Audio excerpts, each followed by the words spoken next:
दोस्तों, एक फ्रेंच कहावत है कि जब कुछ गिने चुने अमीर लोग वॉर शुरू करते तो वो लाखों करोड़ों मिडिल क्लास होते जो उसका प्राइस पे करते।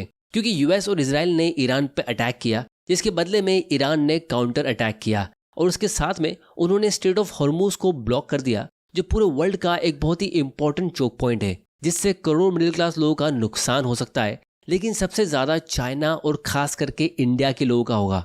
अब बहुत सारे इंडियंस कह रहे थे कि हमें इस वॉर से क्या, हम तो वर्ल्ड कप सेलिब्रेट करेंगे, न्यूज़ देखेंगे और मज़े करेंगे।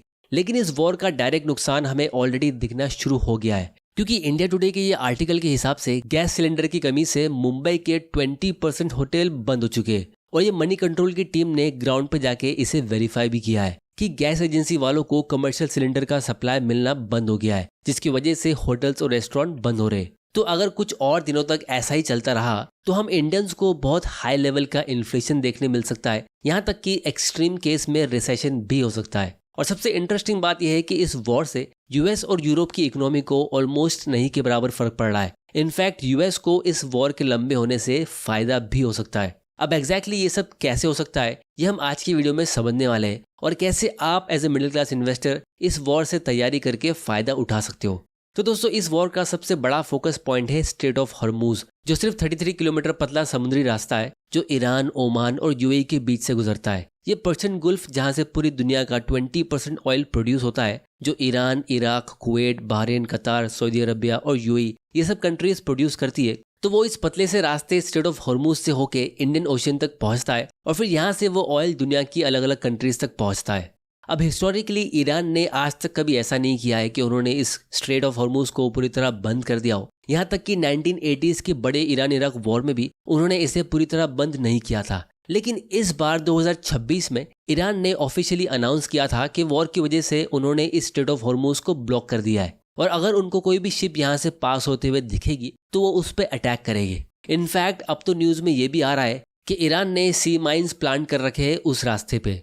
तो ईरान की इस वार्निंग से और कुछ शिप्स पे अटैक भी हुए थे, जिसके बाद वहां से गुजरने वाली शिप्स की ट्रैफिक ऑलमोस्ट जीरो हो गई। अब वो बात अलग है कि बाद में ईरान ने अनाउंस किया कि वो यूएस और इसराइल के अलावा सभी शिप्स को पास होने देंगे, लेकिन फिर भी कोई भी दूसरी कंट्री की शिप्स में इतना दम नहीं है कि वो वहां से गुजर जाए। इसीलिए इंडिया को जो इम्पोर्टेड ऑयल और गैस मिलता है वो भी आना बंद हो गया है, क्योंकि ये सब बड़े बड़े कार्गो शिप्स और ऑयल टैंकर्स होते हैं जिनका कॉस्ट $100 of million का होता है। और जब कोई रीजन वॉर जोन बन जाता है तो नॉर्मल इंश्योरेंस कंपनीज ऐसी सिचुएशन में इंश्योरेंस क्लेम देती नहीं है, क्योंकि उसके लिए स्पेशल वॉर रिस्क इंश्योरेंस लेना पड़ता है, जो क्राइसिस के टाइम पे इतना महंगा हो जाता है कि शिपिंग कंपनीज उसको लेने के बदले वहां जाना ही बंद कर देती है, जो अभी हो रहा है। तो जब तक ये वॉर ऑफिशियली खत्म नहीं होता, कोई भी ऑयल एंड गैस की कंपनी की शिप्स वहां से पास होने का रिस्क नहीं ले सकती।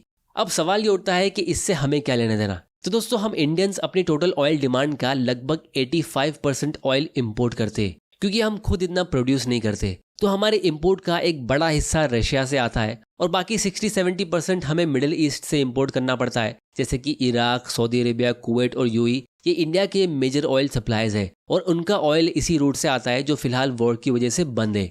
फिर हमें अपनी एलएनजी यानी कि लिक्विफाइड नेचुरल गैस की 50% डिमांड भी इंपोर्ट करनी पड़ती है, यानी जिस गैस से हम इंडियंस खाना बनाते हैं उसका 90% हिस्सा इसी स्ट्रेट ऑफ हॉर्मूज से आता है, जो अभी बंद है। तो सबसे पहला और डायरेक्ट इम्पैक्ट हमें इस गैस की शॉर्टेज में देखने मिल रहा है, क्योंकि पेट्रोल का रिजर्व तो हमारे पास 70 डेज तक का है, लेकिन गैस का रिजर्व न्यूज में आता है कि सिर्फ 10 से 20 दिन तक का है।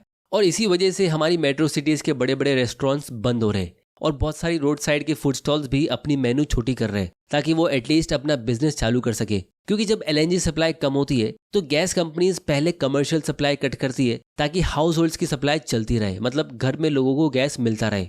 अब दोस्तों, अगर ये वॉर कुछ दिन तक और चलती है तो इसका नेक्स्ट इम्पैक्ट ट्रांसपोर्टेशन में दिख सकता है, क्योंकि जब ऑयल महंगा होता है तो पेट्रोल और डीजल महंगा होगा, जिसका इम्पैक्ट सिर्फ पेट्रोल पंप तक नहीं बल्कि उससे पूरा ट्रांसपोर्ट महंगा हो सकता है, और लॉजिस्टिक्स भी महंगा हो जाता है।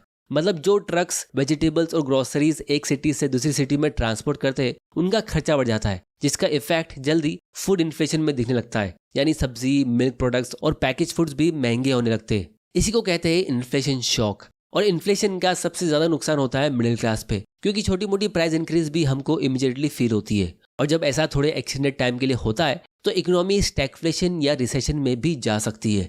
मतलब हमें बड़ा मार्केट करेक्शन या कोई क्रैश भी देखने मिल सकता है। इसीलिए मार्केट ऑलरेडी कुछ दिनों से रेड में, और हमको यहाँ पे एक अच्छी बाइंग अपॉर्चुनिटी मिल सकती है, इसीलिए हमें इसके लिए प्रिपेयर्ड रहना ज़रूरी है। तो अगर आप भी इन्वेस्ट करने का सोच रहे हो और ये जानना चाहते हो कि आप कौन सा ऐप यूज़ कर सकते हो, तो आप लेमन के थ्रू इन्वेस्टिंग और ट्रेडिंग कर सकते हो, जो हमारे आज के एजुकेशनल पार्टनर है। ज़्यादातर लोग जब स्टॉक मार्केट में न्यू होते हैं तो वो ट्रेडिंग करते हैं और उनको पता भी नहीं होता है कि वो महीने के हज़ारों रुपये ट्रेडिंग फीस में पे कर देते हैं। इसीलिए लेमन के थ्रू आपको अनलिमिटेड ऑर्डर्स मिलते हैं, जीरो ब्रोकरेज होती है और एक सिंपल मंथली प्लान है जो नॉर्मली 1499 पर मंथ का है, लेकिन मेरी लिंक से आप इसे सिर्फ 199 पर मंथ में ले सकते हो। यहाँ आपको प्रीमियम स्क्रीनर्स मिलते हैं स्टॉक और चार्ट को एनालाइज करने के लिए, अल्ट्रा फास्ट स्कैल्पर मोड मिलता है क्विक ऑर्डर एग्जीक्यूशन के लिए, फुल ट्रेडिंग व्यू का चार्ट मिलता है प्लेटफॉर्म के अंदर ही और 100 से भी ज्यादा प्रीमियम इंडिकेटर्स मिलते हैं। साथ ही आपको डेली रिसर्च कॉल्स भी मिलते हैं जिसमें इनकी 88% हिस्टोरिकल एक्यूरेसी रही है। और अगर आपको कोई स्टॉक मार्केट में ट्रेडिंग या इन्वेस्टिंग की हेल्प चाहिए तो उसके लिए भी इनकी एक डेडिकेटेड व्हाट्सएप सपोर्ट टीम है। तो अगर आपको एक न्यू अकाउंट ओपन करना चाहते हो तो इस ऐप की लिंक नीचे डिस्क्रिप्शन में है, आप वहां जाके इसे चेक कर सकते हो। वहां की लिंक से अकाउंट ओपन करने पे आपको अकाउंट ओपनिंग चार्जेस नहीं लगेंगे, वो बिल्कुल फ्री होगा और साथ ही आपको मंथली प्लान पे भी डिस्काउंट मिलेगा। अब दोस्तों अगर हम चाइना की बात करें तो लॉजिकली इस वॉर से सबसे ज्यादा नुकसान उन्हीं को होना चाहिए था, क्योंकि चाइना दुनिया की सबसे बड़ी ऑयल इंपोर्टर कंट्री है। लेकिन रियलिटी में चाइना ने इस सिचुएशन की काफी सालों से तैयारी कर रखी थी। जैसे इंडिया के पास गवर्नमेंट का सिर्फ 9 से 10 दिन का स्ट्रेटेजिक ऑयल रिजर्व है, और अगर ऑयल कंपनीज के गोदाम का स्टॉक भी जोड़ दे तो टोटल मिला के हमारे पास 70 डेज का ऑयल रिजर्व है। लेकिन वही चाइना के पास गवर्नमेंट का 90 डेज का स्ट्रेटेजिक ऑयल रिजर्व है और कंपनीज के गोडाउन का स्टॉक मिला के ये टोटल 200 दिन का ऑयल रिजर्व होता है। मतलब सिंपल वर्ड्स में कहे तो चाइना के पास इंडिया से 3 से 4 गुना ज्यादा ऑयल रिजर्व है। फिर दूसरी चीज, पिछले 10-15 सालों में चाइना ने एग्रेसिवली इलेक्ट्रिक व्हीकल्स को प्रमोट किया और ईवी आज उनकी रोड पे काफी कॉमन हो चुकी है। पूरे वर्ल्ड में सबसे ज्यादा इलेक्ट्रिक व्हीकल्स चाइना में सेल होती है, जो यूएसए, यूरोप और बाकी की सारी कंट्रीज को मिला के भी उनसे ज्यादा है। जिसका मतलब ऑयल के महंगे होने से या शॉर्टेज होने से उनका ट्रांसपोर्ट इतना महंगा होगा नहीं और इसीलिए उनको इन्फ्लेशन शॉक लगने का चांस कम होगा। लेकिन इंडिया अभी भी इस ट्रांजिशन से काफी दूर है। तीसरी चीज ये है कि रिसेंटली न्यूज में आया था कि ये ईरान वॉर के शुरू होने के बाद रशिया ने इंडिया को ऑयल देने का प्रॉमिस तो किया है, क्योंकि हमें मिडिल ईस्ट से इंपोर्ट नहीं मिल रहा था और यूएस ने भी हमें परमिशन दे दी 1 महीने के लिए रशियन ऑयल बाय करने के लिए। लेकिन इंटरेस्टिंग बात यहाँ पे ये है कि न्यूज में आ रहा है कि रशिया ने ऑयल के डिस्काउंट को खत्म कर दिया है, क्योंकि डिस्काउंट तो इसीलिए दिया जा रहा था क्योंकि पहले इंडिया छुपके से ऑयल बाय कर रहा था यूएस की परमिशन के बिना, लेकिन अब तो यूएस ने परमिशन दे दी है और इंडिया को डेस्परेटली ऑयल की नीड है। तो इसीलिए रशिया ने कहा now it's business not friendship और एक्स्ट्रा प्रीमियम चार्ज किया जाएगा।